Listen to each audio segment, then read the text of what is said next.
start by introducing myself. My name is Brenda. I work at Village Capital. We have been known to be the largest seed stage investor and the most connected investor in the world. And we have been active since 2014 in Africa. We've been in existence for how long? Long enough. Long enough. Yes. So we've invested in over 100 companies, and they have gone on to raise over $4 billion in follow-on capital. And so my work primarily focuses on ecosystem building, which is why I'm very excited for this panel. And I am Kenyan by birth, but Omo Naija by choice. And I will tell you all about all my Nigerian stories. I've seen my former boss, Tolu, is in the house. Hi, Tolu. Yeah, so I will pass it on to my panelists to introduce themselves. Okay? Good evening, everybody. My name is Nkem, Nweke, and I work for the Africa Development Center, which is Microsoft's engineering team in the region of Africa. We're basically 2.5 years old. We have pods in Lagos, Nigeria, which covers the West Africa region, and we have another in Nairobi, Kenya, which covers the East Africa region. Today, we have about 700 engineers who work between both offices and are basically, building existing products that Microsoft has today, and they're also building future products. I head innovations for the engineering team, and that basically allows me, or what we want to achieve basically, is to look into our local environment within Africa based on our uniqueness and see if we can find unique use cases out of which we can hopefully build the next best product out of Africa from Microsoft. Thank you. Thank you, Nkem. Yeah. Over to you, Mide. Hi, everyone. My name is Mide Alonge, and I work with Endeavor in Nigeria. Endeavor is a non-profit organization that's existed for about 25 years. And what we do is we support companies that are at the scale-up phase, really companies that are trying to, mostly about post-Series A, trying to expand into new markets. And we focus on expanding and supporting these companies because we want them to be big bubbles and have large impact within their ecosystem. We are in about 40 cities globally. And in Africa, we're in 6 countries. We're in Nigeria, Kenya, South Africa, Tunisia, Morocco, and Egypt.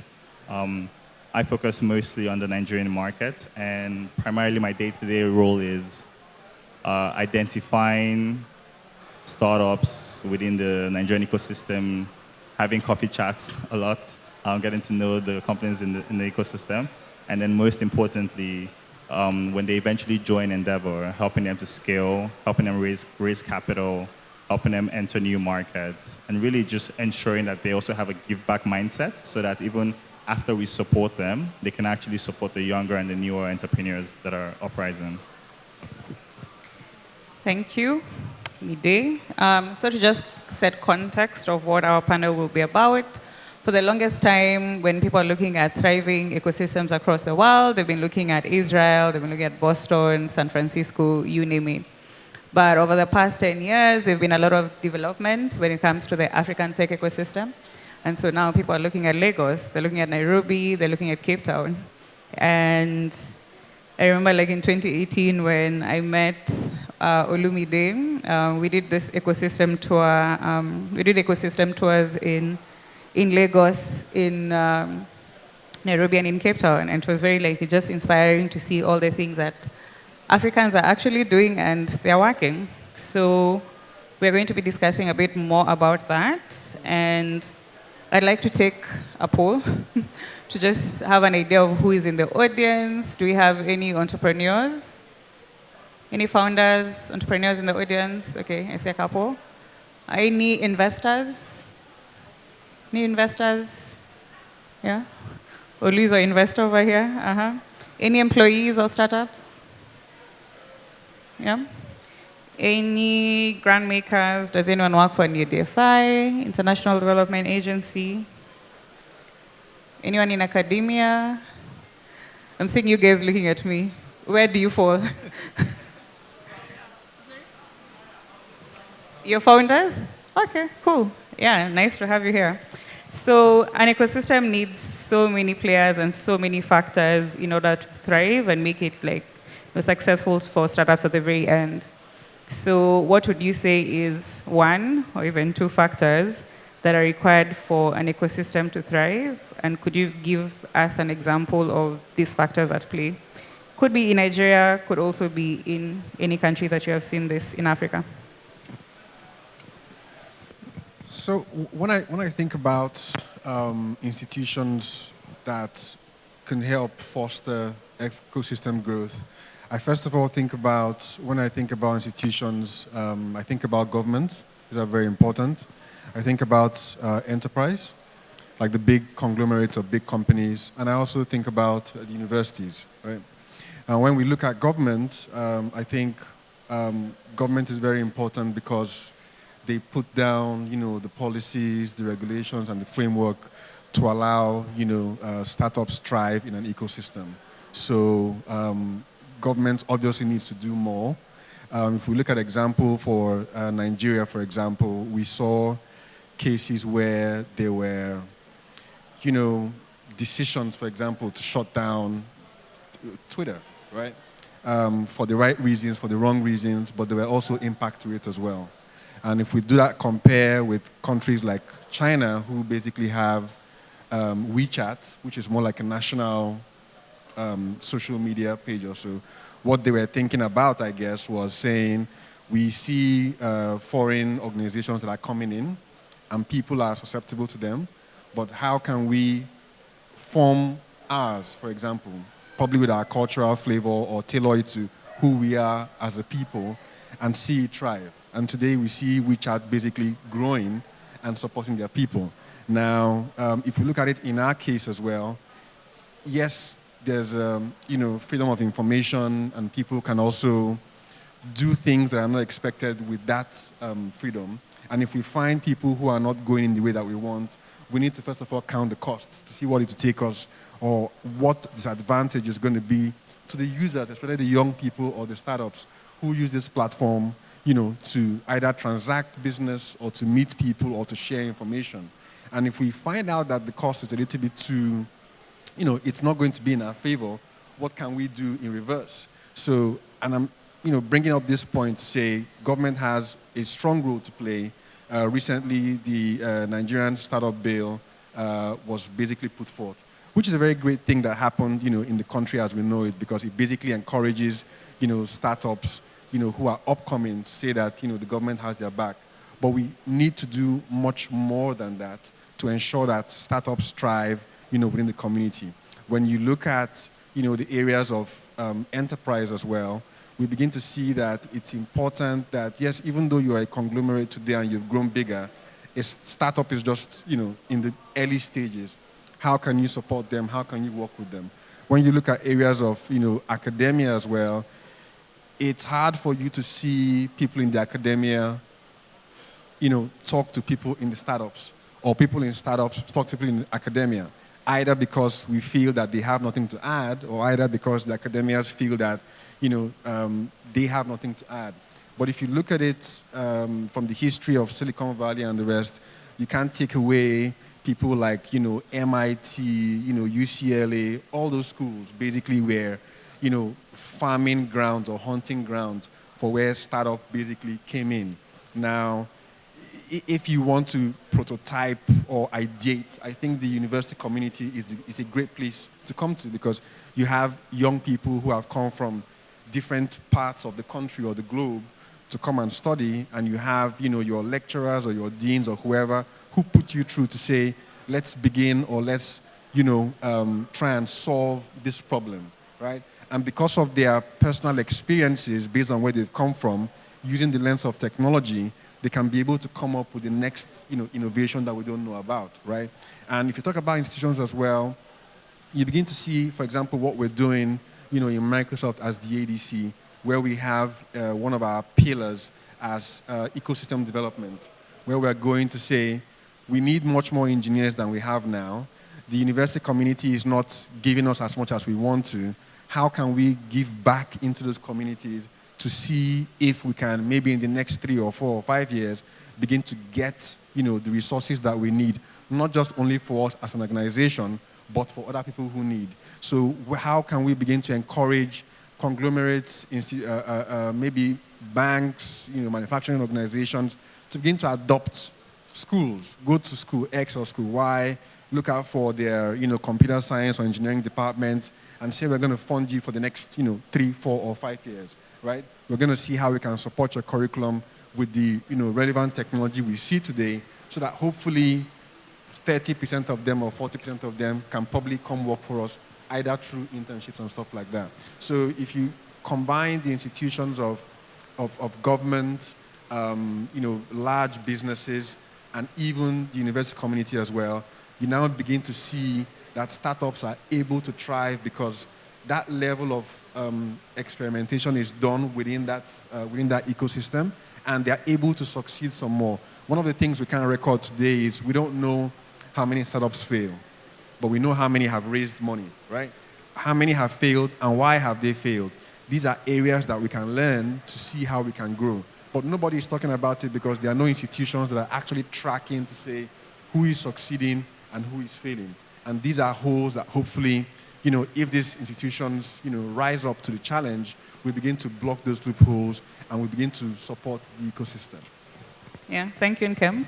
And I like that you started with government. And, as you even mentioned, like, a lot of startups operating on the African continent are just like a regulation away from them shutting down.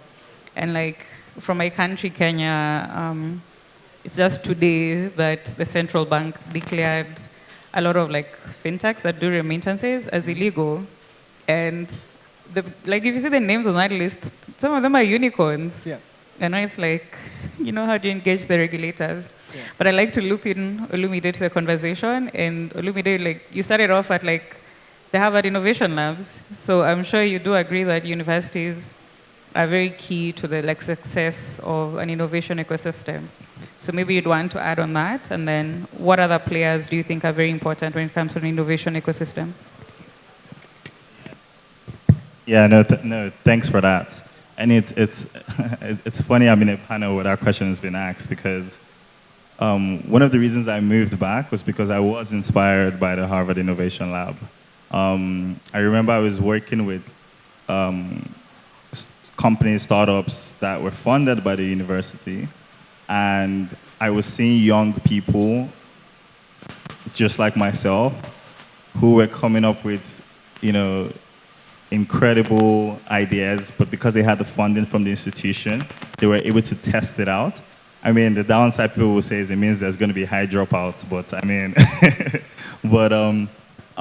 I then felt as though if it meant that if young people had the funding and the support, even if it wasn't cash, from institutions where they're already going to go regardless, because they are going to go to school, then it can start to inspire them to come up with ideas and find solutions that are very specific to their own communities. And since I eventually moved back, one of the things personally that I do is partner with universities and try and like speak to some of the professors about like their entrepreneurship programs. And it's very interesting to see that the students want it, the professors say they want it as well, but somehow there's still a gap in between. They're trying to find people to partner with them. But obviously, partner with anybody that is a public institution is going to be a bit tough, right? Especially from a private sector perspective. But it's very clear that there's demand for it, and I think is one that needs to be inspired more. Now, regarding your second part about what else kind of institutions play and what other types of institutions, ecosystem players, the role that it plays cannot be ignored. Even, I know now a lot of people are moving away from accelerator programs, incubation programs, but it'd be ignorant to it'd be childish to ignore the role that they played in the journey of the Nigerian ecosystem today. Even if we start from the early days of like the CC Hub and them, today, a lot of companies, even if you would say that there might not be a lot of like success stories, it did inspire a lot of young people to believe that they can get funding if they start up if they start a startup, and two, that they can actually solve problems. And I think one of the successes that we're seeing today with the capitals being raised, the revenue being generated, and how technology is solving some of our problems is because of the institutions that were there at the early stages, and those that out of nothing decided to put funding into supporting young people and giving them cash to test ideas. And like you were saying, a lot of people have lost a lot of money just from that, but that's part of the reason why we are today, and we're celebrating the people that we celebrate today. Yeah, I agree. And to just loop in you back, Nkem, one of the other important players in an ecosystem is corporates, sort of like what you're doing at Microsoft. And so Microsoft have set up the ADC Center. We're engaging over 700 engineers.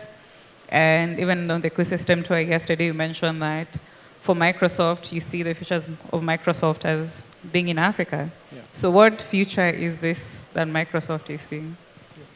So for Microsoft, really, we in the engineering team basically see that Africa is large enough for us, to come in and put in some investments, and we're definitely going to grow more than 700 as we are, right? But we also see that across the ecosystem there is that lack of talent and lack of skill, and we as an organization can only do so much, right?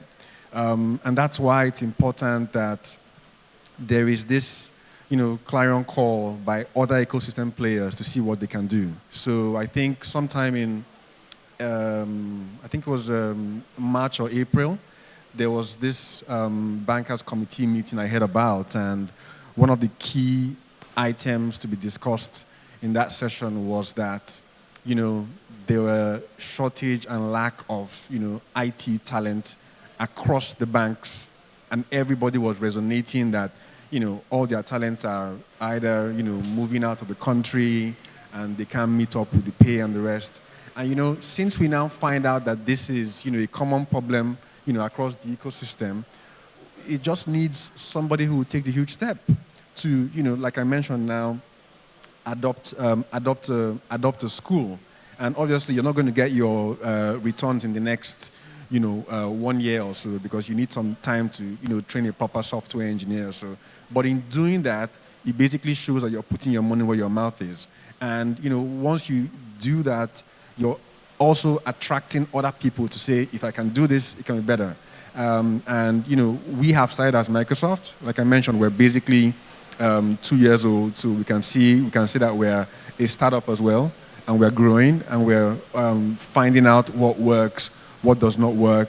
But I think looking at the example you cited as well, most of the developed economies, this is the model that they use. So for example, you're working in the financial service industry or even the manufacturing industry, and you find out a problem, or you see an insight or a projection of where the business is going in the next 5-10 years or so. You don't have a research group within your organization, right? If you adopt a school, or if you carry out internships or give grants to a professor or two, you're basically telling them to, in a nice way, go out and do some work and bring that information back for you. And if it's credible enough, if you now even want to test it, you can also give the same people some more grants, or give them space to try it out. And if it makes sense, and it's the projections basically show that this might succeed or might not succeed, out of probably the professor who you've given a grant, or maybe even the students who have worked with them, they can float a startup just from that idea. And they would obviously do better than anybody who just wakes up and thinks about a good idea, because those people have been in the system, they've been researching it, they've done probably primary and secondary research, so they basically know what they're going into. And from there, you basically see some level of success. And if as an organization you see that level of success, you can now give them seed funding. And even as, a manufacturing firm, you're already an internal VC, if I should use that word. So these are models, and there are quite a number of them that we can, or that we can encourage, these large organizations to begin to explore. And it's also something that, we try out as well in Microsoft, because we have, Microsoft Ventures, which is M12, so we buy out some companies as well. We do venture capital, and we support people with funds. But for, Microsoft is not going to come and solve Nigeria's problem or Africa's problem. So we need to, find out those institutions that are African and see how we can begin to look into our environment to solve our own problems. Okay, I 1000% agree. And also, I'm a huge fan of data, which has been lacking a lot on the continent.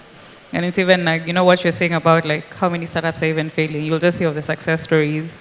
And so, one of the things that I believe institutions that are accelerators are sort of tasked with doing is not just supporting entrepreneurs to succeed, it's also accelerating their failure. So if you're going to fail anyway, let's make you fail first and then build from that. And so Olu at Endeavor, you work with scale-ups, and your newest entrepreneurs are a Village Capital portfolio company. Shout out to PiggyVest, who I'm very proud about. They're an amazing trio. And so in your experience, at Endeavor and also the other places that you have been, what would you say is working when it comes to the Nigerian entrepreneurs? What have you guys learned?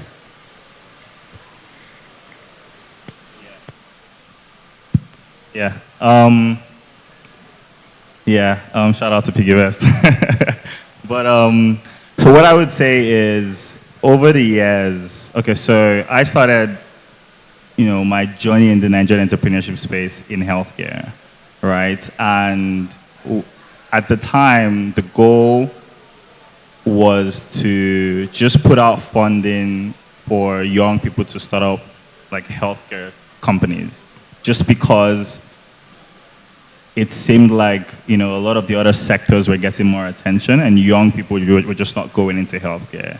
And as we all know, every country's success depends on healthcare, education, etc.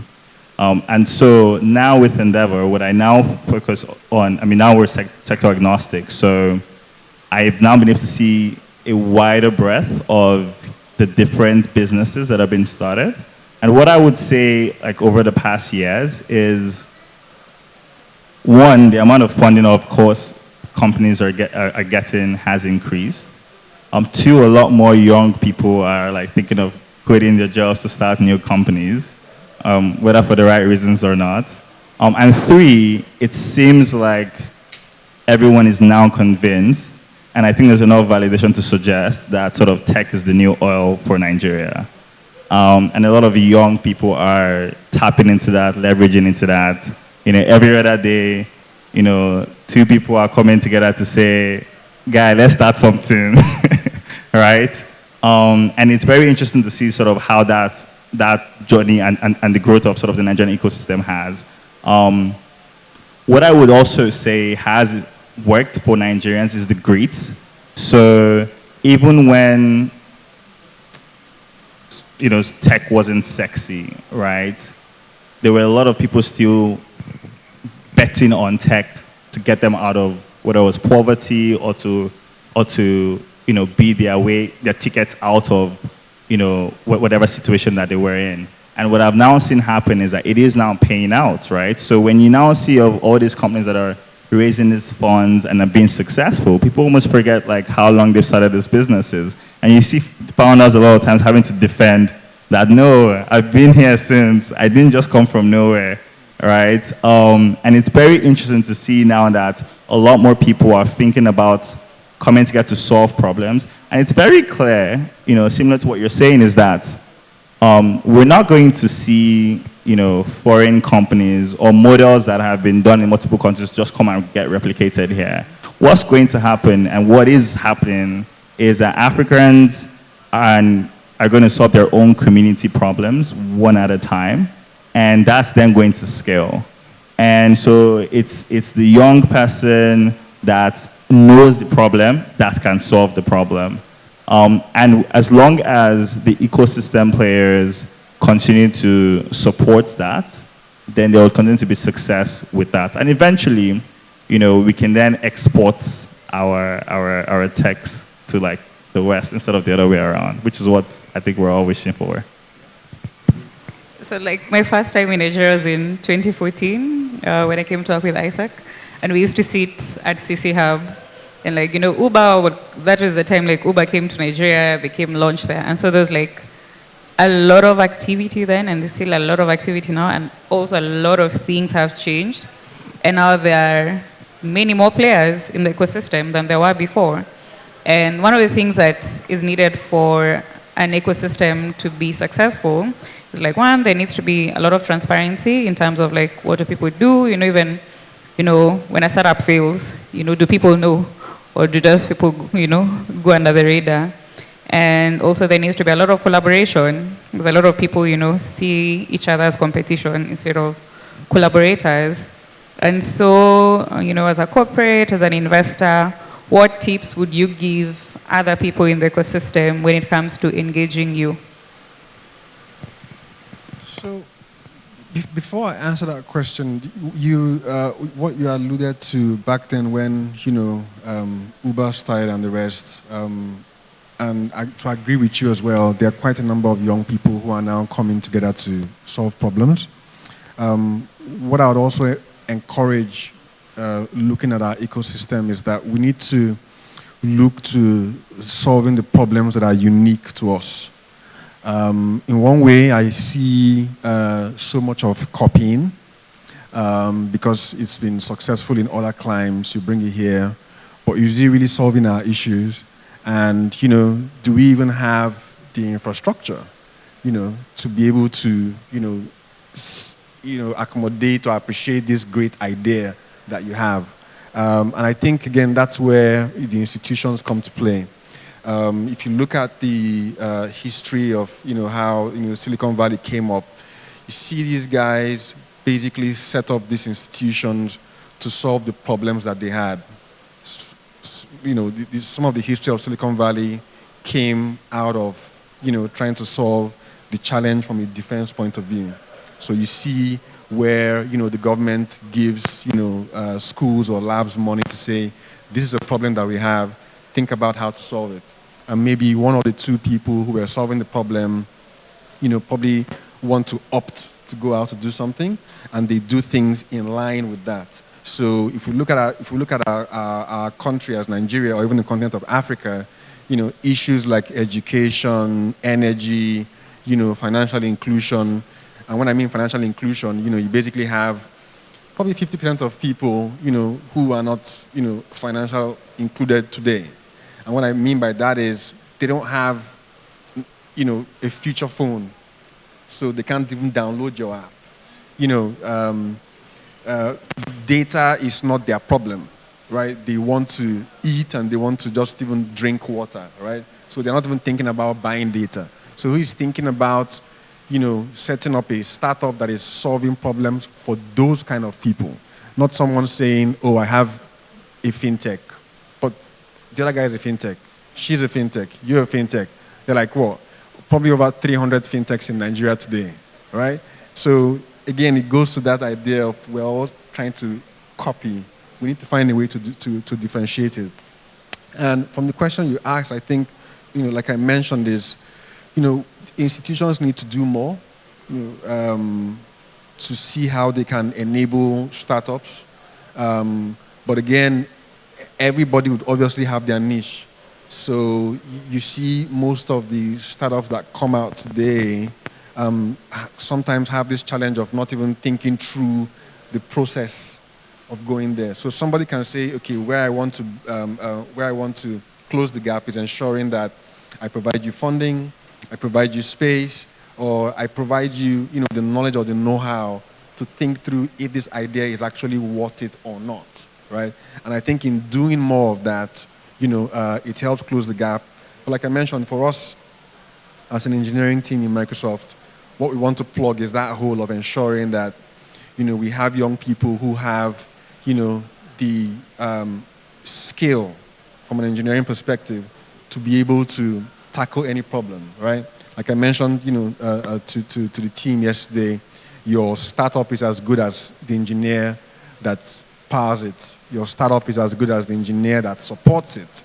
Your startup is as good as the engineer that scales it. So if you do not have the right engineering, talent, then you basically failed, right? So as much as we can as an engineering team, within Microsoft, our ecosystems unit, is going around from the universities, to tech enthusiasts, to even those who are currently working to say, how do we begin to build or develop the next more C# engineers or more .NET engineers and stuff like that.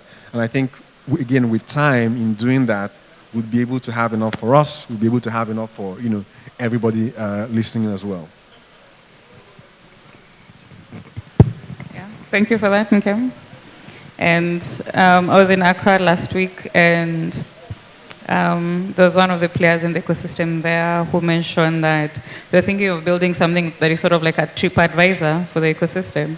So if you want to check, what accelerator can I involve, like what incubators, people can go there and leave reviews. So I think that would help, like, with some of those problems that you're talking about, like, even like, when people are coping. We've had issues of where people go to an accelerator and it's not even the other startups who copy, it's like the mentors who come in. So yeah, let's see if that is something that could be implemented in Nigeria. So we're going to take 2 questions from the audience, so prepare your questions. But before we get to questions, Olu, tell us, what tips do you give people when it comes to engaging with organizations like Endeavor in the ecosystem? Yeah. I think a few things people need to first be clear, right? I mean, majority of the labor force, about 30% of the labor force is unemployed to begin with, right? And another like 23, maybe 24% is underemployed. So about like 50+%, don't really, of the labor force, like, are still trying to figure out what to do, to be economically stable. And it's one thing that's unique with Nigeria is we start to see that it's things like that force people to be innovative and come up with solutions for their problems. And at Endeavor, as much as we focus solely on scale-ups, what we've started to see is that our ecosystem has gotten to a point where, as Nkem was saying, there's a lot of like duplicates. And so if you look at any of these other markets, right, there's probably going to be maybe 1, 2, max maybe 3 big players, right? And so you start to realize that every other person that is sort of doing duplicates, they're starting off well by being innovative and starting up companies. However, they would need to sort of maybe reposition their company or reiterate their business to kind of solve unique problems. And at Endeavor, what we're now starting to focus on is beyond companies that are in our portfolio and that we support, we're now trying to be more active in the broader ecosystem and even reach into like, pre-Series A, seed, pre-seed companies and starting to engage them and hoping that we can start to even provide some of our services to them, even if it's like mentorship. So at Endeavor, one thing that's really big is the give back mindset. We have about 16 companies like FlutterWave, Paga, PiggyVest, and all these companies, to get to where they are now, they've been through a lot. And one thing that we think is very valuable is how they can inspire these new kids that are coming up with great businesses.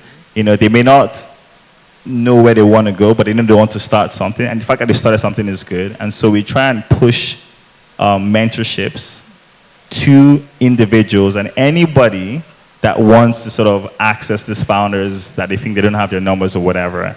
And so any young person that has a great business or has started something, but, because people just start companies right now because they've seen it somewhere else. They may not know what problem they're even solving. They just know that, I saw FlutterWave raise this by doing this, let me do it.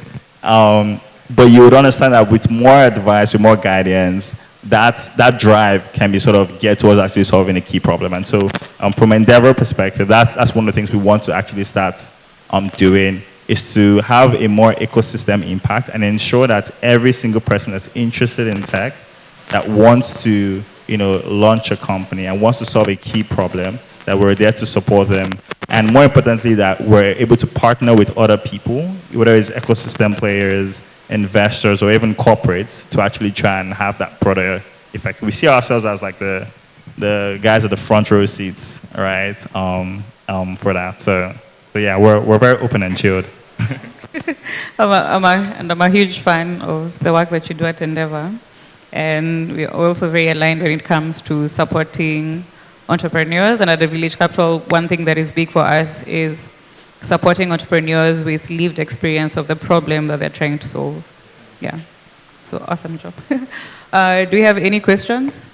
Before I go to my last question, any questions from the audience? Any questions from the entrepreneurs?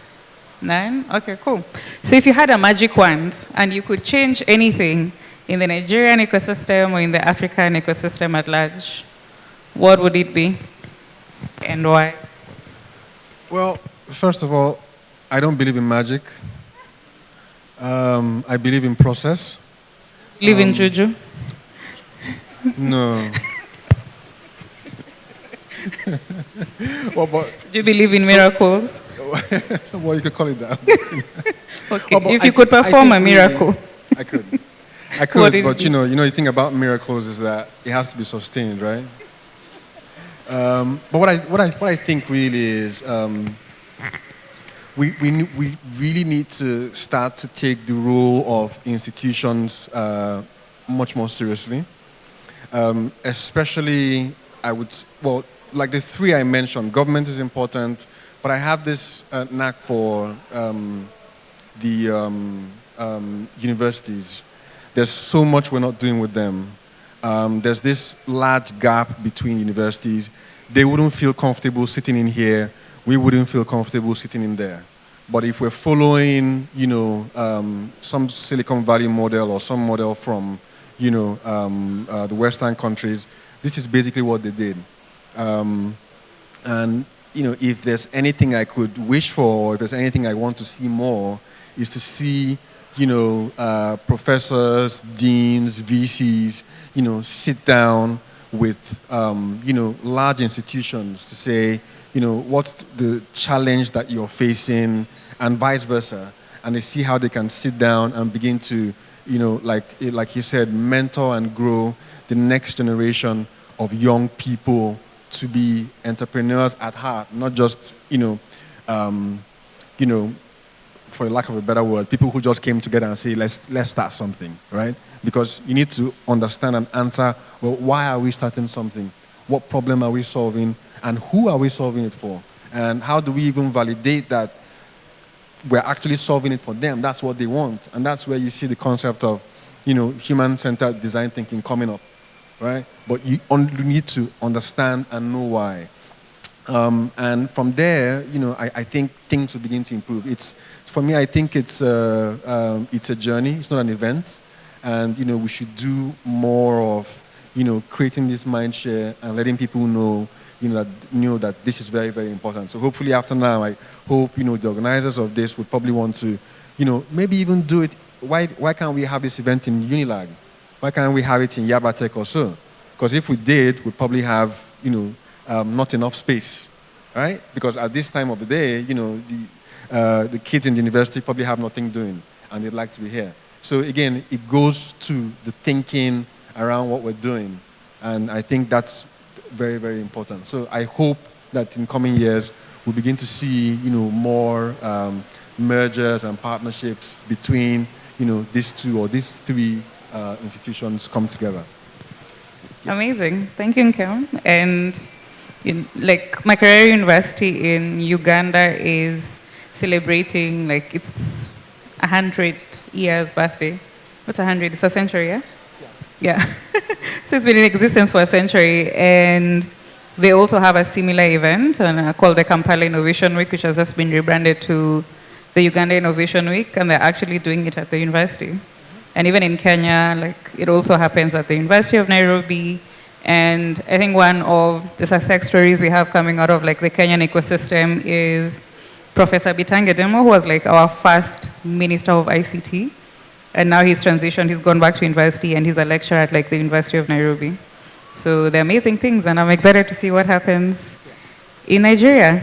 So Olu, tell us, magic, juju, or a miracle? Which one will you perform?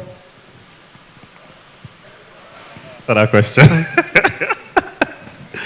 No, but if there's anything sort of I would change. So I mean, at Endeavor we just released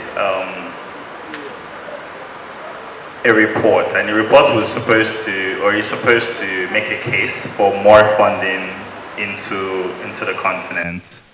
It's called the inflection point. Africa's economy is poised to take off, and one thing that came out of that was. Where can we download the report? On the Endeavor Nigeria website. It's you go to the website. It's a really graphical report, so it's easy to read, even for those that are not like in the tech space. But what I wanted to say was that one of the findings from there was that there was this huge assumption that a lot of African companies are raising like a whole lot of money. And what we found out is that about 70 to 80% of that money is still under 5 million, right? And if you really think deeper into that, it then lets you understand that the scale of these companies is still very small. People think companies like Flutterwave have made it, but if you look at other markets, they're still small compared to what they could be, especially when you think about it from a global perspective. And so what we also learned from it was that about like 80%, 90% of the funding coming into the country or going into startups are external funding. So if there's anything that can change is that our HNIs, like local investors, and those that have the money actually fund like local startups. The only way we can have sustained growth in our tech ecosystem is if a lot of the money is our money, right? The fact that the America's economy is affecting Nigeria startups' growth is a problem, right? We need to be able to protect our own growth and our own funding, because what's now starting to happen is that last year people were raising funds and getting high valuations. Now they're struggling with valuations because something's happening in America. And then we say our whole continent is growing. It means we're at the mercy of another country, right? And so things like that need to be fixed, right? There's no way you can say Africa is going to be this, if you are still depending on money from another person. Because it means the day they close their purse, they've stunted your growth.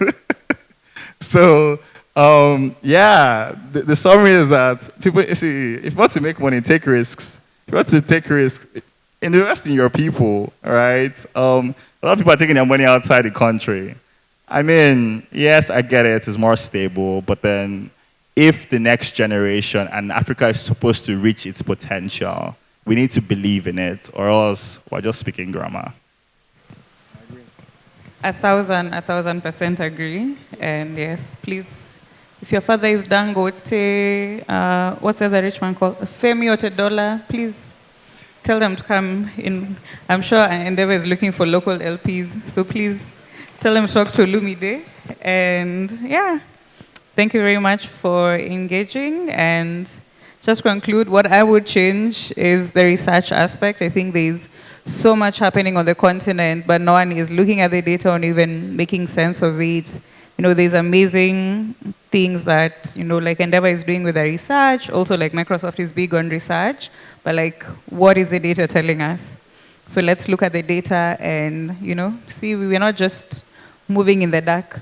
So thank you very much for engaging us and being a lovely panel and also being a lovely audience, and enjoy the rest of your evening.